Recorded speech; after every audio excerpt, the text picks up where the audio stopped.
जुलाई का महीना था दोस्तों। स्कूल को खुले खुले हुए केवल एक महीने का समय बीता हुआ था। तभी स्कूल में कुछ बच्चों का एडमिशन हो जाता है और एडमिशन होने के बाद एक रोज घंटी बजती है स्कूल की कि सारे बच्चे स्कूल से बाहर निकलकर और प्रार्थना करने के लिए लाइन में खड़े हो जाएं। जब इस तरीके से सारे बच्चों को लाइन में खड़ा किया गया तो वहाँ के जो टीचर हैं वह कहते हैं कि आप में से कुछ बच्चे नहाकर नहीं आते हैं, जो कि काफ़ी ज़्यादा बदबू मार रही है, काफ़ी ज़्यादा दुर्गंध आ रही है। और कल से सभी लोग नहाकर आना, नहीं तो सबको पिटाई पड़ेगी, सबको मार पड़ेगी। दूसरे दिन बच्चे जाते हैं अपने घर पर और नहाकर आते हैं। और दूसरा दिन जब स्कूल में पहुंचना होता है सभी बच्चों का, तो वहाँ के मास्टर फिर कहते हैं कि यार तुमसे मैंने कल कहा था कि आप सब लोग नहाकर आना, आज भी हाथ उठाओ कौन कौन नहाकर नहीं आया है।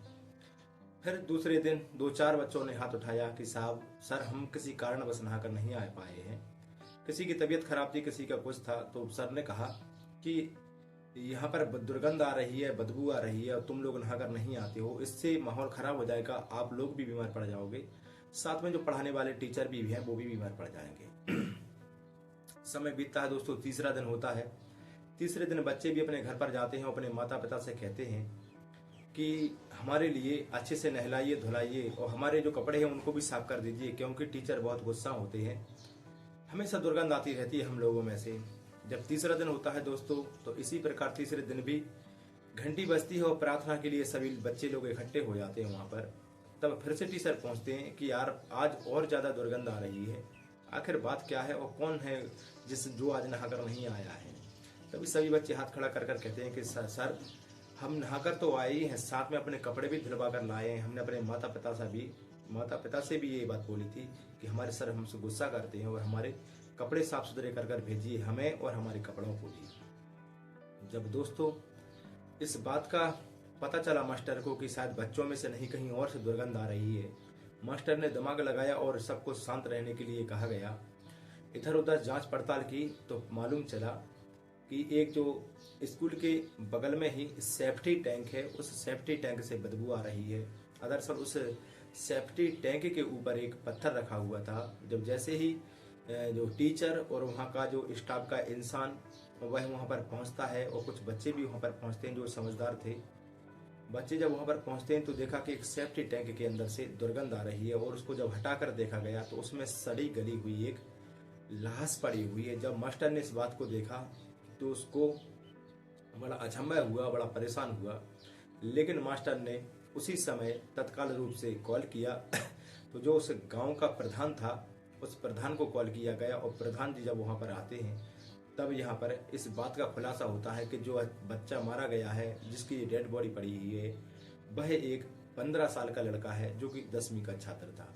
तो आज उसी 10वीं के छात्र पिंटू की मौत की वो पूरी कहानी लेकर आया हूँ दोस्तों, जिसे सुनने के बाद वाकई में आपको अपने कानों पर विश्वास नहीं होगा कि एक इंसान ऐसा गलत कदम कैसे उठा सकता है। तो आप सभी को नमस्कार प्रणाम दोस्तों, शाम के 6 बज चुके हैं और मैं फिर हाजिर हूँ आपके सामने एक नई कहानी लेकर। तो दोस्तों और कहानी को स्टार्ट करूँ उससे पहले वही रिक्वेस्ट है आप सभी लोगों से कि आप हमारे इस चैनल पर नए आए हैं तो प्लीज़ इस चैनल को सब्सक्राइब कर जरूर जाइएगा। तो दोस्तों आज का जो घटनाक्रम है वह है उत्तर प्रदेश का, और उत्तर प्रदेश का एक जिला लगता है रायबरेली और रायबरेली का एक जिला लगता है लालगंज। इसी लालगंज में एक ग्राम पड़ता है, टोड़ा पहाड़ी नाम का एक ग्राम पड़ता है। तो इसी ग्राम में साल 12 जुलाई 1999 को एक श्रीवास्तव परिवार रहा करता है। श्रीवास्तव परिवार में से एक उनका बेटा रहता है जिसका नाम था पिंटू श्रीवास्तव। पिंटू श्रीवास्तव दरअसल अपने घर से लापता हो जाता है और लापता होने की खबर जब उसके घर वालों को लगती है तो उसके जो पिंटू श्रीवास्तव के घर के लोग बाग हैं वह जांच पड़ताल करते हैं, पूछताछ करते हैं और दिन भर उनका जब समय बीत जाता है तो शाम को 4 बजे के करीब जो पिंटू है उसके माता पिता नज़दीकी लालगंज जो पुलिस स्टेशन पड़ता है वहाँ पर जाते हैं और जाने के बाद पुलिस को इत्तला करते हैं और कहते हैं कि साहब हमारा बच्चा गायब है और दिन भर हो गया उसको ढूंढते ढूंढते, हमारे बच्चे का कोई दूर दूर तक सुराग नहीं मिल रहा है। जब जैसे ही इस घटनाक्रम के बारे में दोस्तों पुलिस वालों को बताया तो पुलिस वालों ने कहा कि ठीक है, शाम होने वाली है और शाम को कुछ विशेष रूप से ही कुछ घटनाक्रम हो तभी उसकी एफआईआर दर्ज की जाती है। शाम का टाइम है, बच्चा 15 साल का है, कहीं चला गया हो या आने वाला हो तो आप एक काम कीजिए, रात्रि का विश्राम कीजिए, रात में उसका आने का इंतजार कीजिए और कल जैसे ही सुबह होगी आपका बच्चा लौटकर नहीं आता है तो हम आपकी कंप्लेंट भी दर्ज करेंगे और साथ में जो कार्रवाई होगी कानूनी तरीके से हम उस कार्रवाई को भी आगे बढ़ाएंगे। जब इस पूरी तरीके से दोस्तों उसके जो श्रीवास्तव परिवार को पुलिस वाले सांत्वना देते हैं, लेकिन बच्चा रात भर लौट कर नहीं आता है।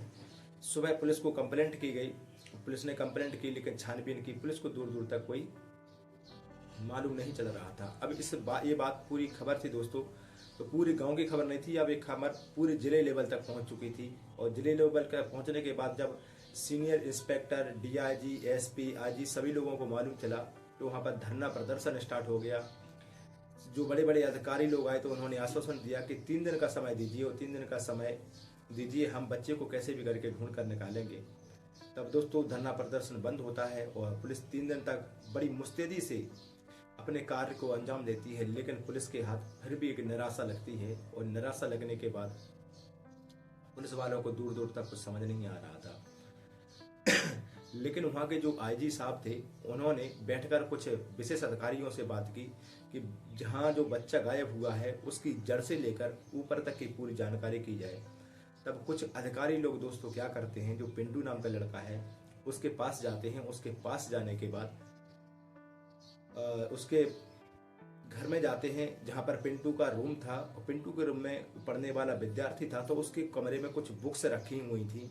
उन बुक्स को चेक करना स्टार्ट करते हैं पुलिस वाले। तभी वहां पर एक कुछ कामुक्त वासना वाली एक बुक्स मिलती है और बुक्स के अंदर एक लेटर रखा हुआ था। और उस बुक्स को जब पुलिस वालों ने पढ़ा और घर वालों ने पढ़ा तो सबने बताया कि नहीं, लड़का ऐसा नहीं था और महज 15 साल की उम्र वाला लड़का ऐसी पुस्तकें पढ़ सकता है, नहीं पढ़ सकता है, एक मामला भी कुछ और है। तभी दोस्तों होता है क्या, पुलिस वाले उस बुक्स को देखते हैं कि वहां पर इस बुक का मालिक कौन है, इस बुक को किसने लिखा है और ये बुक कहाँ से आई है। तभी मालूम चला कि लालजगंज में एक श्यामलाल नाम के नाम से दुकान है और जो लेखक हैं वो भी श्यामलाल हैं, उन्हीं की दुकान पर ये बुक मिलती हैं।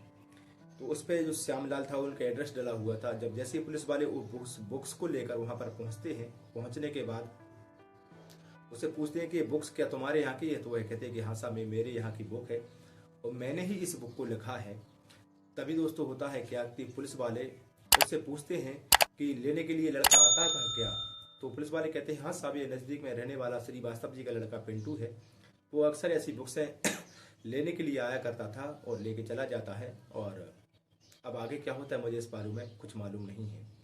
तभी दोस्तों वहाँ पर और भी बुक्स चेक की गई वहाँ पर, तो उनमें से एक जगह एक लेटर निकला, फिर एक दूसरी पुस्तक छोड़कर तीसरी और चौथी पुस्तक में भी एक लेटर निकलता है जो कि लिखा रहता है कि मुझे ए वाली बुक्स चाहिए, मुझे ए वाली बुक्स चाहिए। तभी वो श्यामलाल है दोस्तों, वो पुलिस वालों को एक लीक पॉइंट भी बताता है और कहता है कि साहब जब ये बुक्स लेने के लिए आता है तो इसके हाथ में एक कागज रहता है, एक लिफाफा रहता है, एक नोटिस सा लगा हुआ रहता है। तो पुलिस वालों को दोस्तों समझते हुए देर नहीं लगती कि शायद जो बुक्स लेने के लिए आता था पिंटू अपने लिए बुक्स नहीं लेता था, पिंटू दरअसल किसी और के लिए बुक्स लेकर जाया करता यहाँ से। अब पुलिस वालों को उसकी राइटिंग मैच करनी थी, तो कहा जाता है कि उस समय 1999 में काफी जो उस गांव था, गांव का और आसपास के गांव के कम से कम 6000 लोगों के जो हस्ताक्षर है उनको मैच किया गया, उनकी राइटिंग को मैच किया गया। पकड़ते पकड़ते पकड़ते पकड़ते जब श्रीवास्तव के घर तक ही बात आ जाती है, तो जो श्रीवास्तव थे दोस्तों, इनके घर में ही एक किराएदार रहा करता था जिसका नाम था नरेंद्र।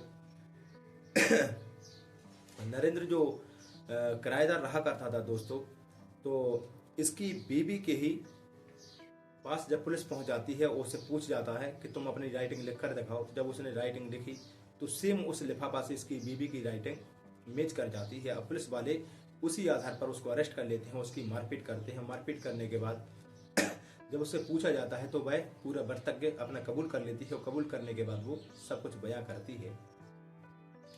होता है क्या दोस्तों, जब उससे पूछा गया पुलिस वालों द्वारा उस लेडीज से जो मकान में रहती थी श्रीवास्तव के में, जो नरेश की पत्नी थी, उससे पूछा गया कि तुमने आखिरकार ऐसा क्यों किया और क्या मामला है पूरा हमें सब कुछ बताइए। तब वो बताती है कि साहब हत्या मैंने नहीं की है, हत्या मेरे पति नरेश ने की है। वो हत्या कैसी हुई है मैं पूरी घटनाक्रम इसको बताती हूँ। कि मुझे ऐसी बुक्स पढ़ने का शौक था और ऐसी बुक्स लेने के लिए मैं नहीं जा पाती थी। तभी मैंने ऐसी बुक्सों को लाने के लिए पिंटू को चूज़ किया। पिंटू हमेशा ऐसी बुक्स लेकर आता है। तभी बुक्स पढ़ते पढ़ते अचानक ऐसी कुछ एक्टिविटी बन जाती है कि मैं अपने आप को नहीं रोक पाती हूँ और पहली बार जोर जबरदस्ती करके पिंटू के साथ शारीरिक संबंध बना लेती हूँ, उसके साथ सेक्स कर लेती हूँ। लेकिन पिंटू को जब पहली बार तो ऐसा कुछ अचंभित लगा, लेकिन फिर उससे भी मजा आने लगा। पिंटू एक नादान बच्चा था दोस्तों, वो कुछ जानकार नहीं था इतना ज़्यादा, लेकिन थोड़ी बहुत काम वासना के बारे में सबको मालूम होता है। पिंटू ने पहले दिन तो विरोध किया, लेकिन जब उसे कुछ ज़्यादा अच्छा लगने लगा तो वो इस काम में रंग गया और एक लंबे समय तक ये कारोबार उनका चलता रहा। तो दोस्तों अब इसमें होता है क्या कि हमेशा, अब पिंटू तो उस घर का मालिक था, उसके मकान में ही किराएदार नहीं रहती थी जो कि नरेश की पत्नी थी। उसके साथ हमेशा अब शारीरिक संबंध बनाता है। जब नरेश घर पर नहीं होता है तो उसकी बीवी उस पिंटू को अपने रूम में बुलाती है, हर एक तरीके से हर एक एंगल से उसके साथ शारीरिक संबंध बनाती है और काफ़ी समय तक ये चलता रहा। लेकिन एक दिन अचानक होता है क्या कि पिंटू जो रहता है वह उसी के साथ शारीरिक संबंध बना रहा था। तभी अचानक पिंटू जो नरेश रहता है वह आता है और अपने घर के अंदर जब उजेला देखता है रात्रि में, दरअसल वो नरेश कहीं गया और था, लेकिन जब उसने आकर देखा कि उसके घर के अंदर की दरवाज़ा के अंदर की जो लाइट जली हुई है, अंदर कुछ आवाज़ आ रही है, उसने झांक कर देखा तो पिंटू और उसकी पत्नी थी जो नरेश की, वो नग्न अवस्था में थी और वो बेहद गंदे तरीके से सेक्स कर रहे थे। नरेश ने जब इस बात को देखा दोस्तों, तो उस समय तो पिंटू रूम से बाहर निकलकर अपने अंदर घर के अंदर चला जाता है, लेकिन अपनी वो बीबी की बेहद गंभीर रूप से पिटाई करता है, बहुत ज़्यादा अपनी पत्नी को मारता पीटता है। तभी अचानक क्या होता है अब जो नरेश है अब वो पिंटू को जान से मारने की प्लानिंग करने लग जाता है। तभी दोस्तों अचानक 11 जुलाई 1999 को 11 तारीख को जब पिंटू अपने स्कूल गया था और उसी स्कूल से बाहर आ रहा था, तभी दोस्तों होता है क्या, जो नरेश कहता है उससे कि आओ पिंटू मैं तुम्हें घर पर छोड़ देता हूँ, मेरे साथ चलो। पिंटू उसकी बात मानकर उसकी गाड़ी पर बैठ जाता है और नरेश उस पिंटू को लेकर एक नज़दीकी गांव पड़ता है, उसका नाम मैं भूल रहा हूँ दोस्तों, उस गांव में लेकर पहुँचता है जहाँ पर उसके कुछ मित्र रहा करते थे, जिनमें से एक का नाम रविशंकर है, एक का नाम था दिनेश और शायद एक दोस्त और था, 3 दोस्तों मिलकर, और चौथा नरेश। नरेश जब अपनी बाइक पर बैठाकर पिंटू को उन तीनों दोस्तों के घर पर पहुंचता है, ड्रिंक की जाती है और उसको पिंटू को ड्रिंक करने के लिए बोला जाता है, लेकिन पिंटू यहाँ पर मना कर देता है कि मैं ड्रिंक नहीं करूँगा।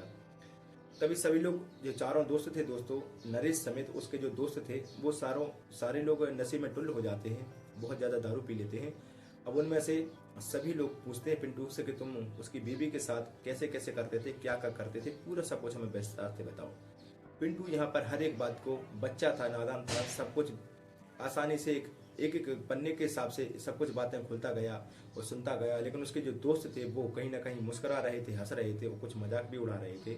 यहाँ पर जो नरेश था दोस्तों, उसको गुस्सा आ जाता है और गुस्सा आ जाने के बाद वह क्या करता है, इसका गला दबा देता है पिंटू को और जान से मार देता है। फिर अपने इन दोस्तों के साथ मिलकर जाता है और उसी स्कूल के पास में वो सेफ्टी टैंक रहता है, उसके अंदर इसकी लाश को छुपा देता है। जब दोस्तों लाश का जो पुलिस का केस था, तो पुलिस परेशान होती है, लेकिन पुलिस को कोई ज़्यादा जानकारी नहीं मिल पाती है और पुलिस जब ऐसे घूम फिर के कैसे न कैसे करके जब इस लाश के पास पहुंचने ही वाली थी, जब तक उस टीचर को मालूम चल जाता है कि यहाँ पर लाश पड़ी है, उसने प्रधान को बताया, प्रधान ने जाकर ही डायरेक्ट पुलिस को बता दिया। पुलिस आती है, उस लाश को निकालती है, उसका पोस्टमार्टम होता है, उसका जो आत्मिक क्रिया जो संस्कार रहता है, अंतिम संस्कार, उसको किया जाता है। दोस्तों फिलहाल में पुलिस वालों ने नरेश है और नरेश की बेबी पर, दोनों पर 302 का हत्या का मुकदमा लगाकर उनको जेल के अंदर डाल दिया था। इस पूरे सच्चे घटनाक्रम को सुनाने का मेरा उद्देश्य किसी को ठेस पहुंचाने परेशान करना तो नहीं था दोस्तों, लेकिन एक पुरानी घटना थी, काफ़ी पुरानी घटना थी। तो एक बच्चे को उस समय कैसे मारा गया है, तो कहानी मुझे सुनने में बड़ी इंटरेस्टिंग लगी, तो मैंने सोचा कि आप लोगों के सामने भी इस कहानी को मैं रखूँ। इस कहानी को सुनाने का उद्देश्य मेरे किसी को ठेस पहुंचाना परेशान करना नहीं होता है दोस्तों, बल्कि ऐसी कहानी सुनाने का मेरा उद्देश्य केवल एक ही होता है कि आप ऐसी इन चीज़ों को सुनकर, ऐसी वारदातों को सुनकर समझकर आप लोग सावधान हो सकें और ऐसी गलतियां या ऐसी समस्या आने से आप लोग बच सकें। कहानी अगर अच्छी लगती है दोस्तों तो हमारे इस चैनल को सब्सक्राइब कर जरूर जाइएगा और अपने विचार हमें कमेंट बॉक्स में जरूर दीजिएगा। फिर मिलूंगा मैं आपके सामने एक नई क्रांति घटना के साथ। जब तक के लिए मुझे विदा दीजिए। जय हिंद, वंदे मातरम, भारत माता की जय।